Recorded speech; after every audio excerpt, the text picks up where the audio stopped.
Hello friends, good morning. स्वागत है आप सभी का मेरा यूट्यूब चैनल पर। दोस्तों आइए आज का इस वीडियो में जैक द्वारा नवम बोर्ड परीक्षा का जो गणित विषय 1 मार्च 2024 को ली जानी है उसके लिए ऑब्जेक्टिव प्रश्न का बहुत ही संभावित प्रश्न 10 इस वीडियो में आप लोगों को बतलाऊंगा दोस्तों, इसलिए वीडियो को एंड तक जरूर देखिएगा ताकि आपका रिजल्ट 9 क्लास का बेहतर हो सके।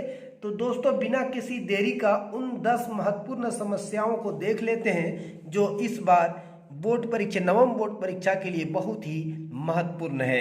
दोस्तों आप देख पा रहे होंगे, आपका यहाँ क्वेश्चन नंबर 1 में है y+3 का होल स्क्वायर के प्रसार में y का गुणांक है।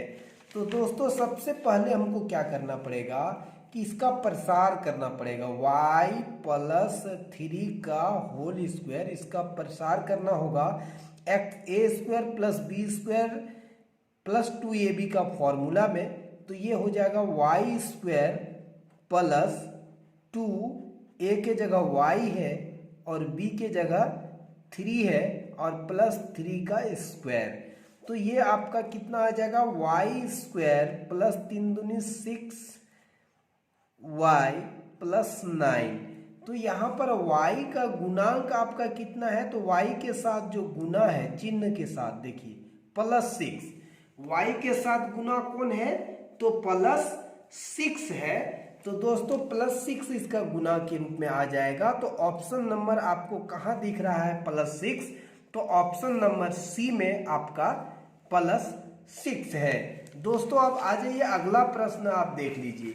तो अगला प्रश्न यहाँ क्या दिख रहा है कि यहाँ पर देखिए 2x = -1 के लिए बहुपद इतना का मान होगा। तो देखिए यहाँ पर जो बहुपद दिया गया है, देखिए बहुपद ये जो दिया गया है इसको हम px मान लेते हैं। इस बहुपद को मान लीजिए px बराबर कितना है 5x - 4x² + 3 है, ठीक है। अब x बराबर -1 है तो आप इसको जब रखिएगा x बराबर -1 तो यहाँ पर px -1 हो जाएगा, 5 × -1 हो गया और 4 यहाँ पर x के जगह -1 का होल स्क्वायर और +3 हो गया। यहाँ पर गुना करेंगे तो -5 हो जाएगा, +5 और -1 को गुना करेंगे तो -5 हो गया। अब यहाँ -4 है और -1 को 2 बार गुना करेंगे तो +1 हो जाएगा और +3 हो गया। यानी यही -5 और -4 अब ये हो जाएगा +1 और -4 को गुना करेंगे तो -4 हो जाएगा और +3 हो गया। ये दोनों को ऐड कर दीजिए तो -9 हो जाएगा और +3 हो गया, यानी कि -6 आपका वैल्यू हो गया। यानी x बराबर -1 के लिए इस बहुपद का मान -6 होगा, जो ऑप्शन नंबर आपको डी में देखने को मिल रहा है। दोस्तों अब आ जाइए प्रश्न संख्या 3। प्रश्न संख्या 3 में क्या कह रहा है कि px = x + 5 के शून्यक हैं। तो किसी बहुपद का शून्यक ज्ञात करने के लिए हम लोग को क्या करना पड़ता है, तो बहुपद का शून्यक ज्ञात करने के लिए देखिए बहुपद के शून्यक के लिए यानी इस बहुपद के शून्यक के लिए इसको आपको 0 के बराबर करना है। किसके बराबर, किसी भी बहुपद का शून्यक निकालना पड़ता है तो पहले उसको 0 के बराबर कर दीजिए। तो यहाँ पर आप देख पा रहे होंगे x का मान -5 आ गया, यही तो आपका आंसर आ गया जो ऑप्शन नंबर बी में आपको देखने को मिल रहा है। दोस्तों अब अगला प्रश्न आप देखिए, प्रश्न संख्या 4। यदि किसी बहुपद px = x² + x - 2 को x + 1 से विभाजित किया जाता है तो शेषफल होगा। तो दोस्तों हम लोग जानते हैं फॉर्मूला, शेषफल फॉर्मूला। अगर x - a से किसी बहुपद px को भाग दिया जाता है तो शेषफल, इससे अगर भाग दिया जाता है तो शेषफल क्या होगा। यानी ये बहुपद है आपका, सॉरी इस तरह लिखिए, px को अगर बहुपद हम इससे भाग देंगे x - a से तो शेषफल जो होगा, शेषफल परमेय से होता है, ठीक है। शेषफल जो होगा वो क्या होगा pa होगा, क्या होगा pa होगा। तो यहाँ पर आप देख पा रहे होंगे कि यहाँ पर आपका बहुपद px का मान कितना है, यानी px बराबर आपका जो है वो देखिए यहाँ पर है x² + x x square plus x और माइनस 2 है, देखिए है ना। और यहाँ पर है एक्स प्लस 2 है, और यहाँ फॉर्मूला के रूप में एक्स माइनस ए रहना चाहिए। तो हम लोग इसको एक्स और माइनस 2 लिख सकते हैं इस रूप में। अब ए के जगह माइनस 2 है आपका, तो यहाँ पर शेषफल पर में से शेषफल आपका कितना हो जाएगा, शेषफल बराबर आपका हो जाएगा p माइनस 2। क्या हो जाएगा, p माइनस 2। अब यहाँ पर x के जगह माइनस 2 रखिए, माइनस 2 का होल स्क्वायर, और x के जगह माइनस 2 हो गया, तो ये प्लस है और यहाँ पर माइनस 2 रख दीजिए, और फिर यहाँ माइनस 2 हो गया। यानी इसको गुना करेंगे 2 बार तो प्लस 4 हो जाएगा, और यहाँ प्लस और माइनस गुना करेंगे तो माइनस 2, और यहाँ ऑलरेडी माइनस 2 है, तो ये प्लस 4 और माइनस 4 हो गया, माइनस 2 यहाँ पर, और माइनस 2 बराबर कितना हो गया, 4 हो गया। यानी कि ये आपका 0 आंसर आ गया। यानी इसका शेषफल आपका क्या होगा, शून्य होगा। तो शून्य ऑप्शन नंबर कितना में है आपका, सी वाला ऑप्शन राइट आंसर है। ठीक है, सी वाला ऑप्शन आपका सही उत्तर हो गया। अब आ जाइए आप अगला प्रश्न देखिए, ये वाला देखिए, क्या x plus 1 x cube plus x square plus x plus 1 का गुणनखंड है। तो यहाँ पर भी शेषफल पर में से शेषफल निकालना है। तो यहाँ पर भी आप मान लीजिए पी एक्स आपका है x cube plus x square plus x और प्लस 1 है, और यहाँ पर कितना है, ये आपका x प्लस 1 है। तो इसको पहले लिखना होगा x माइनस माइनस 1। शेषफल पर में से शेषफल आपको निकालना है, तो शेषफल आप निकालिएगा तो p माइनस 1 आएगा। यहाँ कितना है, माइनस 1 है, तो p माइनस 1 आ जाएगा। तो अब यहाँ पर वैल्यू रखिए, माइनस 1 का क्यूब प्लस माइनस 1 का स्क्वायर प्लस माइनस 1 और प्लस 1 हो गया। यानी माइनस 1 को 3 बार गुना करेंगे तो माइनस 1 बचेगा, माइनस 1 को 2 बार गुना करेंगे तो प्लस 1 बच जाएगा। अब प्लस और माइनस को गुना करेंगे तो माइनस 1, और यहाँ पर हो गया प्लस 1। माइनस 1 यहाँ 2 बार है, माइनस 1 माइनस 2 हो गया, प्लस भी 2 बार है तो प्लस 2 हो गया। यानी कितना मान हो गया, 0। तो हम जानते हैं अगर शेषफल 0 है तो ये वाला जो है इसका क्या होगा, गुणनखंड होगा। ये बहुपद इस बहुपद का क्या होगा, गुणनखंड होगा। तो यहाँ पर क्या बोल रहा है कि क्या इतना इसका गुणनखंड है, तो शेषफल 0 आ गया, इसलिए आंसर क्या होगा, हाँ होगा। अगर शेषफल 0 नहीं आता तो आंसर आपका हाँ नहीं होता। ठीक है, अब आ जाइए 6 नंबर का देखिए। 6 नंबर में कहता है कि बहुपद 6x square plus 17x plus 5 का गुणनखंड इनमें से कौन है।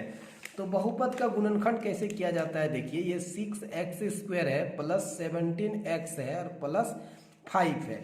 तो सबसे पहले यहाँ प्लस 6 है, प्लस 6 को रखिए, गुना 5 है, 5 रखिए। ठीक है, 5 6 गुना प्लस चिन्ह यहाँ प्लस 5 है, तो प्लस कितना हो गया, 30। 30 के ऐसे 2 भागों में बांटिए कि गुना करने के बाद 2 आए, क्या कहते हैं 30 आए, और जोड़ने के बाद कितना आएगा, ये जोड़ बताता है कि जोड़ने, यहाँ जोड़ चिन्ह है ना, तो ये जोड़ बताता है कि जोड़ने के बाद 17 आएगा। या कितना आएगा, 17। तो 15 दूनी 30 हो जाएगा। यानी 6x स्क्वायर प्लस इसको लिख सकते हैं 15 जोड़ 2x प्लस 5, यानी 2 गुना 15 या 15 गुना 2 दोनों में लिख सकते हैं। तो 2 जोड़ 15 या 15 जोड़ 2 दोनों में से जिसका मर्जी आप लिख लीजिएगा। तो यहाँ 6x स्क्वायर प्लस कितना हो गया, 15x और प्लस 2x और प्लस 5 हो गया। अब देखिए ये दोनों में क्या कॉमन आएगा, 3 और x कॉमन आ जाएगा। तो यहाँ 2x और प्लस कितना आ गया, 3 आ गया। अब उसके बाद यहाँ पर देखिए कि क्या कॉमन आएगा, कुछ नहीं आएगा तो 1 आएगा। तो 2x और प्लस कितना हो गया 5, सॉरी यहाँ 3 लिए तो यहाँ पर कितना आएगा 5 आएगा। ठीक है, अब देखिए यहाँ पर 2x और प्लस 5 को कॉमन निकाल लीजिए, तो यहाँ पर 3x और प्लस 1 बच गया। यही तो गुणनखंड हो गया। ये ऑप्शन आपको कहाँ दिख रहा है, 2x, पहले देखिए 2x प्लस 5, पहले 3 वाला है, 3x प्लस 1 कहाँ है, 3x प्लस 1 और 2x प्लस 5। तो ये देखिए ऑप्शन नंबर 3 में आपको दिख रहा है 3x प्लस 1 और 2x प्लस 5। देखिए ऑप्शन नंबर सी में है। तो ऑप्शन नंबर सी आपका सही उत्तर हो गया। अब चलिए अगला प्रश्न देखते हैं। तो अगला प्रश्न आपका क्या है, तो देखिए यहाँ क्या कह रहा है 7 नंबर में, यदि x माइनस 1 इसका एक गुणनखंड है तो k का मान क्या होगा। तो देखिए यहाँ पर क्या कह रहा है कि अगर ये px बराबर मान लिए हम इसको 4x Q plus thrice x square minus 4x plus के है। तो चूंकि ये इसका गुणनखंड है तो आपको क्या करना पड़ेगा, तो इसलिए आपका कितना हो जाएगा, P1 इज इक्वल टू 0 हो जाएगा। हम डायरेक्ट लिख रहे हैं कि ये इसका 0 है तो P1 रखेंगे तो ये इसका क्या है, गुणनखंड है। तो गुणनखंड है तो इसका मतलब P1 इज इक्वल टू 0 हो जाएगा। तो अब P1 मतलब 0, P1 इज इक्वल टू 0 मतलब क्या होगा, P1 का वैल्यू रखिए यहाँ पर, तो 4 1 का होल क्यूब प्लस 3 इंटू 1 का स्क्वायर माइनस 4 इंटू 1 और प्लस के इज इक्वल टू क्या हो जाएगा, 0 हो जाएगा। अब देखिए ये तो 4 हो गया गुना 1 प्लस 3 गुना 1 माइनस 4 गुना 1 प्लस के इज इक्वल टू 0। अब देखिए ये 4 हो जाएगा प्लस 3 हो गया माइनस 4 हो गया प्लस के हो गया इज इक्वल टू 0। माइनस और प्लस को हम लोग काट देते हैं। अब के बराबर लिखेंगे 3 बराबर का उधर चला जाएगा तो -3 हो जाएगा, यानी के बराबर कितना आ गया, -3। तो के बराबर -3 आपका कितने ऑप्शन है, ऑप्शन नंबर डी में है। कहाँ उत्तर है आपका, ऑप्शन नंबर डी में है। ठीक है, अब 8 नंबर का प्रश्न देखिए, आपको क्या दिया है कि X square minus Y square और बट्टा में 100 का गुणनखंड इनमें से कौन है। तो देखिए x को इसका होल स्क्वायर लिख सकते हैं और y बटा 10 का होल स्क्वायर आप इसको लिख सकते हैं। x का होल स्क्वायर करेंगे तो एक्स स्क्वायर हो जाएगा, y बटे 10 और वाई स्क्वायर बटा 100 हो जाएगा। ये आ गया ए स्क्वायर माइनस बी स्क्वायर का फॉर्मूला में, ए स्क्वायर माइनस बी स्क्वायर का फॉर्मूला में। तो एक बार क्या हो जाएगा, x प्लस वाई बटा 10 और एक बार हो जाएगा x माइनस वाई बटा 10। तो यही इसका गुणनखंड होगा। तो इनमें से देखिए कहाँ पर ऑप्शन है, x प्लस वाई बटा 10 ये और x माइनस वाई बटा 10 ऑप्शन नंबर ए में है। तो ऑप्शन नंबर ए आपका सही उत्तर हो गया। दोस्तों अगला प्रश्न 9 नंबर में देखिए, x अक्ष और y अक्ष का कटान बिंदु को कहते हैं। देखिए x अक्ष और y अक्ष ये जो है इसको हम लोग x डैश, इसको y और इधर क्या हो गया y डैश, ये बिंदु O है। तो इस कटान अक्ष को क्या कहते हैं, मूल बिंदु कहते हैं। क्या कहते हैं, मूल बिंदु कहते हैं। तो यहाँ पर ऑप्शन कहाँ है आपका, ये ऑप्शन नंबर सी में है। ठीक है, अब मूल बिंदु का निर्देशांक है, इस मूल बिंदु का जो निर्देशांक होता है तो वो होता है 0 0। भुज भी 0 और कोटि भी 0 होता है।